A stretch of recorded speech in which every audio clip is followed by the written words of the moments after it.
Hello, everyone. Andy Jacob here with the .com magazine Entrepreneur Spotlight Series. Buckle up, everybody, because I have a great show. Look, everybody at the .com magazine Entrepreneur Spotlight Series, there's one thing that we love, and that's fitness. We love health. We love healthy lifestyles. And so many people reach out to me at the show. They say, hey, Jake, we want you to bring cutting edge people on the show that have super interesting businesses, super interesting apps, super interesting approaches to the health and fitness industry. So when Mr. Scott Bowen came across my desk, I said to my team, listen, we need to get this gentleman on the show. He has such a great concept called FitTogether. And we're going to get into it momentarily. But if you like health, if you like fitness, if you're a gym owner, if you're a yoga studio owner, if you're in that space, this is one of those conversations you want to listen very, very carefully to, because what Scott is doing is really remarkable. And I think it's going to fit into your plans of world domination once you hear what FitTogether is all about. Scott, welcome to the .com magazine Entrepreneur Spotlight Series today. Man, thank you for having me, Andy. And I got to tell you, I hope I can live up to that build-up just there. So well, let's go. I mean, listen, we're talking about fitness. I know that you're a fitness guy. You've been, healthy your entire life. You look great. I mean, you look strong. You've got the white teeth, and you just emanate this amazing, sort of health and energy. But before we get started, let's pull the lens back to 30,000 feet and tell us about FitTogether. Sure. Where do you want me to start? Well, let's start with basically sort of what it is, so that people can have an understanding of what's going on in your brain as an entrepreneur with putting this together. Sure. So easy enough. So, I am one of those people, Andy. I believe fitness changes lives. I believe in strength in numbers, that when you surround yourself with people that have like-minded goals, similar values, et cetera, that it's easy for you to achieve your goals. It goes the same for fitness. And to be completely honest and truthful, right now, I believe that our industry and our community, the gym community in specific, needs its own social platform to interact on and grow on. I think there's a lot of folks out there desperately looking for a change from the big apps that are driven by big tech. You think Facebook and Instagram and all the others, and they're just not built for our people. They're not built with features and services geared towards our folks. And the vast majority of fitness fanatics that I know nowadays don't want to be part of an application or an environment that has such vitriol attached to it in division, and just isn't some place where we can all go and grow and learn together and be somewhere positive. So I came up with the idea a bunch of years ago. Obviously spent a lot of time, and I won't say how much money working on this, because I know my wife will eventually see this, but let's just say I've devoted my life and my income to it, and I'm excited to see where it can go. I love it. Listen, Scott, it's awesome. So when we're talking about fitness, there's a lot of groups. There's people that like rock climbing, and there's people that like yoga, and there's people that like lifting weights and HIIT training and everything else. Okay. And then you've got all the popular outdoor sports, the bicycling and the cycling and the swimming and the hiking and everything else. And then you've got people that go to gyms, of course. And then you have trainers, and you have really all these people that are like-minded, where it's all about sort of a healthy lifestyle. And I love the idea that you're thinking that these people really who share similar fitness interests come on a platform and they share. And that really, to me, resonated when we saw the story, because you're right. You go on these other social platforms and there's just so much vitriol. I mean, there's people that are not participating on the platforms to be healthy. They're participating on the platforms really to not only be unhealthy, but make people unhealthy with all the vitriol and all the negativity. In your idea, though, of FitTogether, it's a whole different concept, right? Yeah, 100%. So that's one of the things that drove me to build this, was exactly what you're talking about. I have to be on some of those platforms owning a fitness business, because obviously I leverage those platforms to build my own. But I can't wait to get to the day, Andy, where I don't have to be a part of any of them, and I can sign off for the last time on Facebook and Instagram and all the others, because I just don't have any desire to be a part of those things. I watch friends and family and other associates kind of get at each other's throats and cause division about things that really, I truly believe those apps are doing almost intentionally at times to find these ways to wedge things in between one another. And FitTogether is the opposite. I want to bring people together to do fun, healthy, active things with, to make your lives healthier, better, make you stronger and fitter every day. And that's why I built it. It's exactly why I built it, to get away from all the nastiness and come over to some place that's just sort of healthy and fun to be around, where accountability and positivity spread faster than any variant of COVID ever will. So that's the goal. I love it, Scott. It's very interesting. Now, for FitTogether, is there only people sort of in the industry, or can anybody that has a passion for fitness and health join FitTogether and be part of the conversation? Oh, 100%. So we built it with the niche of the gym community in mind, because that's going to be ultimately how the business monetizes itself, is through that specific niche. So we built it with that in mind, but with the name like FitTogether, you kind of want to be all inclusive. And so we certainly have built-in services and features to take everybody into account. And whether that's the outdoor hikers, the runners, the swimmers, the surfers, you name it, we try to make sure that we have a little bit of something for everybody so that they can come and feel inclusive. They can find, the things they're looking for. But absolutely, the gym niche is how it all started, for sure. Very interesting. So obviously, we have a lot of entrepreneurs that watch the show. They're going to be interested in sort of the monetization model. So maybe you could just touch on that a little bit, and how you monetize all of these, interesting, healthy people coming to the platform that want to engage in a positive way. Absolutely. So I'll go back to my original comments that I made to you at one point about FitTogether and LinkedIn. I don't think anybody likes to compare their products to other products, but I have a great admiration for LinkedIn and what they did, not just from a community standpoint, but also from a growing the business standpoint. I'm a software sales exec. I've been selling software for 22 years. And when you look at how LinkedIn grew and scaled and ultimately monetized their user base, ours is going to be somewhat similar to that, right? So if you think about what LinkedIn does, they have an enormous group of social users in their user base. Those social users drive daily interaction, the sharing of ideas, things about companies, jobs, et cetera, right? And kind of in the middle of that, you have recruiters. And recruiters pay to be on the site also, so that they can find these social users to place inside of companies that they may or may not already be at, right? And then, of course, you have the company's aspect on LinkedIn, which is, they also want to be there because all of the social users are on there, and they're generally finding their new candidates now from LinkedIn. That's a big source of where people find jobs, et cetera. So for our monetization methods at FitTogether, when I was thinking about a couple years back, or 3 or 4, how do I make this viable to the gym and fitness studio community? I kind of leveraged those ideas and applied it to a gym community platform. So we cater to a large group of social users. And then in the middle of that, we have trainers. And then we have gyms, where the companies would be for LinkedIn, if that makes sense. So we'll be monetizing through selling services to the gyms and the trainers, in a sense of things that a lot of them probably already buy, maybe from somewhere else. But we're hoping to bring all that into one large community together. And then, of course, the social users, much like LinkedIn, will have a set of premium services that they can all subscribe to as well on an a la carte or monthly basis as well, so that each persona is getting the most out of FitTogether that they possibly can.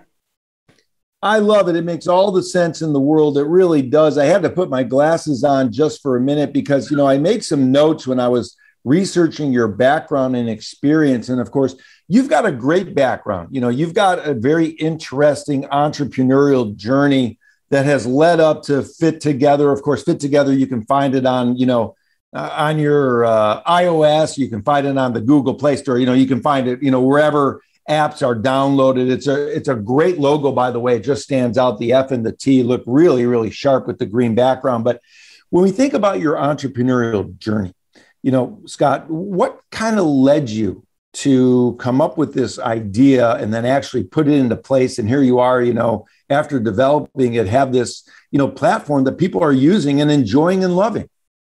So, yeah, man, it's been a long journey, thinking all the way back to when it started. But As I've mentioned before in recent conversations with you, right? I'm a software sales guy. It's what I do. I've been selling IT services in one form of another since I got out of college at Radford in 1999. Wow, give or take. So yeah, so this is kind of what I do. I walk into rooms with guys with titles like CIO or CFO, et cetera. They generally present a list of business challenges that they're facing in their business. And then I try to take those challenges and provide outcomes for them using technology that my companies usually provide. And when I came up with the idea for FitTogether, I was actually sitting in a meeting for a current client for a large gym that I supported for another company. And as I was listening to all the business challenges that they were talking about, it became obvious that the technology that I was representing at the time wasn't going to solve those problems, but that I could potentially build this on my own and solve a lot of the business challenges that those guys were talking about in that meeting that day. So that's how it all started. Just the sales guy mentality of how do I solve this problem for you, Mr. Client, and how do I bring that to fruition, right? So yeah, that's how it all happened. I love it, Scott. Now listen, there's a lot of trainers out there. There's a lot of people that are doing Pilates and teaching yoga, teaching deep breathing and meditation, and personal trainers that do weight training and CrossFit. If I go on your app and I'm a trainer, it appears that I can actually use your app to help run my company. I mean, I can set up appointments with my clients using the app and things like that. That's a great idea. Where did that come from? Well, that obviously it's not particularly new to the industry in its whole, right? There's a lot of brands out there and a lot of apps out there that do calendaring and do gym management and things of that nature. There's a bunch of them. And I don't want to take away from any one of them. I think the unique thing about what FitTogether does with it, though, is the actual model itself. Nobody's taken the model and applied it the way that we do it, where everybody's in one place, not only providing business services to those people, which they had gotten from other apps in the past, but putting all of their potential target users into one place as well, too, right? So I'll take a line from my dad who was in the military. You know, it's a very target-rich environment. When you put the trainers in a spot where you know that all of their marketing, all of their posts, all of their outreach are going to go out into a community that is 100% fitness-based, it makes it a more appealing place for those people to be just by nature, right? So that's why we did it the way we did it. I love it. And tell us about what's happening in this space, Scott, with Zoom, with video conferencing. Are there a lot of trainers that now have adopted that? And for example, they might be in California, but they're training somebody in Washington, or they might be in New York, but they're training somebody down in Houston, Texas, all by video and Zoom. How is that sort of process happening in the field right now? Yes, great point. And it's changed tremendously, especially over the course of the past 18 months. COVID did gyms a disservice in a lot of senses. You know, they kind of forced to shut down. You lost a lot of the clients, you're losing revenue. Trainers had to go away. They had to find new ways to market themselves, market their business, and find people. And to your point, these applications that allow for the interaction either through virtual or through a Zoom type application, those started growing exponentially. At the beginning of COVID, the social fitness space and the digital delivery service space of fitness was estimated to be around $4 billion, give or take. Allied Market Research now predicts that this particular space that we're in is going to grow to be somewhere around $60 billion by 2027. So it's absolutely skyrocketing. It's the place to be. You can go online and see these types of businesses are popping up almost daily, right? So it's going to be a matter of who has a little bit of a lead start, and we kind of have a little bit of a lead start. And it's also going to be about how you monetize. And I think out of all the things that are out there, we've got one of the more interesting ways to do that. We'll see what happens, but I'm pretty excited about the future. It's awesome. Now, of course, you mentioned LinkedIn. So let's just say, I'm a businessman. I'm an entrepreneur, as everybody knows. I love entrepreneurship. We try and give back to the entrepreneurial community all the time. But let's say I'm on LinkedIn, okay? I'm going through my stories and the posts of people that are posting. To be quite frank, I'm not real interested or excited about seeing a fitness video on LinkedIn. Just doesn't cut it for me. I want business videos. I want people to talk about entrepreneurship. I want people to talk about SaaS systems. I mean, that's why I'm there, because it's all about business. What I love about what you're doing is that I'm on your platform. I'm on FitTogether. I know that I'm there for social fitness. So what I'm going to be seeing are videos and posts about fitness. Maybe it's a new nutrition program. Maybe it's someone that has a new workout. Maybe it's somebody that posts a video of themselves doing a different type of a HIIT training. And those are things that are really interesting to me. And I think that really resonates for the people coming to FitTogether, and for people probably watching the show is, I'm going to go to this app where I'm going to get served up information that I'm very interested in the fitness space. And that's one of the ideas, right? Oh, 100%. So when you look at LinkedIn, or you look at Facebook, or you look at, Instagram, and you go to a major gym page, whether that's a Gold, whether that's a Crunch, or whoever the case may be, I always find it a little, I don't want to say funny, it's almost kind of sad watching our community try to post on these apps. And some of these major gyms have hundreds of thousands of followers on their page, right? All of them, pretty much all of them, garner less than 1% interaction from their communities on those big tech platforms. So that's something that we're really gearing up to go chase after with FitTogether, is make sure that your message is getting to your end user, it's getting to your members. We're helping build that bond better with your people. That's kind of one of the goals, right? So one of the interesting things you mentioned was about the content. You'll be seeing in FitTogether, we already have a filtration system on the top of the newsfeed where you can filter out what you want to see in your feed. We're going to go even further than that in the upcoming builds, and you'll be able to filter out, to your point, whether I just want to see yoga posts today, or I just want to see, the HIIT training that people have posted today, all of those things. So as we get a little bit funding and we grow a little bit more, you're going to start to see all of those things that you just spoke about come into play more often. 100%. We're after it. We love it. We're trying to build the best thing possible out there for our people. I love it. Now, you mentioned, of course, we spoke about it with regard to keeping it a real positive place to be. That's what we want. I mean, we're thinking about health and fitness. We don't want downers. We don't want people negative. We don't want haters. We want positive people. How eventually are you going to sort of keep it as a positive play space and not allow in some of those negative naysayer, Nancy no, Bobby no type people on the platform? Wow, that is an excellent question, Andy. So it's always going to be a challenge when you give the public a platform like this, because the idea is I certainly don't want to be a censor of any sort. That's not my goal. It's not what I want to be with folks. But, I think there are ways where you can create rules that people have to play by, right? And we've been pretty good so far. People, there's no politics, there's no divisive, religious things and all of that nature.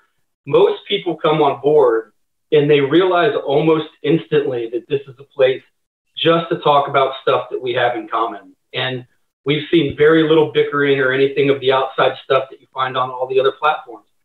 I would imagine at some point, you get to a point where somebody's eventually going to post something about Trump or about Biden, and it's just going to be one of those decisions where how do we stop this in its tracks? And I think there's ways that you can do that within the terms of conditions where, hey, we just don't want this stuff on our platform. And if that's something that we actually have to build in, we'll have that discussion, because I do not want to deal with those things that the other folks are dealing with. I really don't.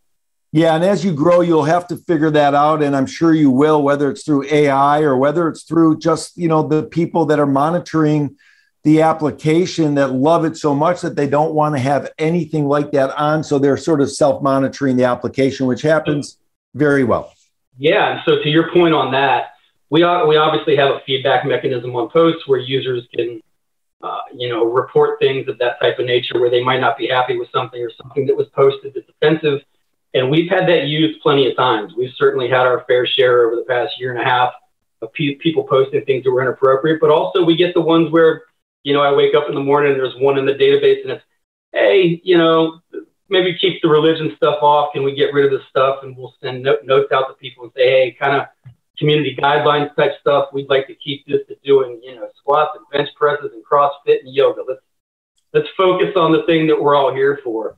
And I haven't had anybody be upset with that yet, right? So there has been that level of self moderating with our user base, because everybody that's on there, they get it, right? They're there because they don't want to be a part of the other stuff.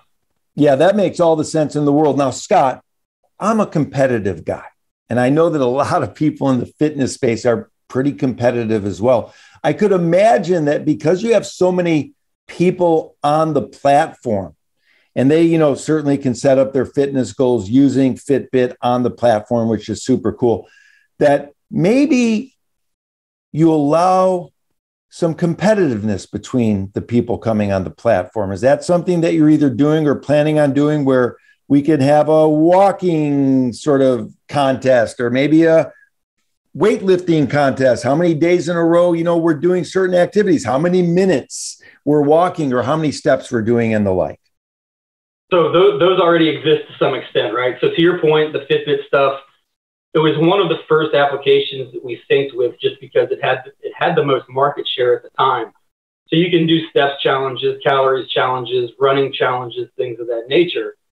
The future builds of FitTogether are going to allow users to kind of have a user-defined challenge, right? The ability for Andy to challenge Scott to a bench off and video it, and you'll be able to do those things that are much more interactive in that sense. We're also working on the back end for a type of point system where you'll be able to do, you know, gamble some points. And once you get some FitBucks or whatever the case may be, once you get to a certain point, you can apply those and maybe use them for something at one of our sponsors or at your gym for whatever you want to do. So we're working towards all those things, because to your point, most people that are into athletics of some sort, whether it's gym, CrossFit, whatever, we do like to compete a little bit. I love it. I don't think I'm going to challenge you to a bench pressing contest, but maybe a walking contest. You look like you could bench some pretty good weight. Now, Scott, love what you're doing. You've got a great entrepreneurial journey. And before I let you go today, I know you've only cut out a certain amount of time. I want to talk about that entrepreneurial journey with you, because sure, young entrepreneurs are going to be watching the show. They're going to be saying, wow, I mean, this guy's got a day gig. He's got a night gig. He's got a morning gig. I mean, he's doing it all. And they wonder about hitting a pothole. They wonder about hitting a brick wall, and what it takes for an entrepreneur building something like you're building, which is incredible and have already built and continue to build. What happened and what happens when you hit a brick wall? What's the mindset necessary to get through those tough times, being Scott Bowen, the CEO of this incredible platform, FitTogether? Yeah, so probably a great way to end, right? You're going to hit them. Everybody's going to hit them. We all hit them. And there are going to be times when you probably wake up and feel like, man, I don't know how I can keep going and how I can keep doing this. You know, you've spent more money than you allotted. You spent more time than you allotted. You know, your wife or your girlfriend or your husband or whoever's on the opposite side of building this dream of yours, you know, is getting a little ticked off at you because of all of those things, and time and money. So the only advice I can really give you that's just completely honest and from the heart is press on. We all go through it. If you believe in it enough and you want to keep building it and you really think there's some value there, just keep chasing it. I have chipped away at this for years just to get to this point where people are using it around the world. You know, we've got downloads from 88 countries and 274 cities. And that has been devoting, you know, every disposable income dollar that I have outside of my real job to my dream, and putting in the extra hours after work. When I get done with the real job, I go upstairs and turn on the other laptop and I keep going at this one. Just don't quit. If you love it and you believe in it, figure it out, make it work. It's the most rewarding thing I've ever done.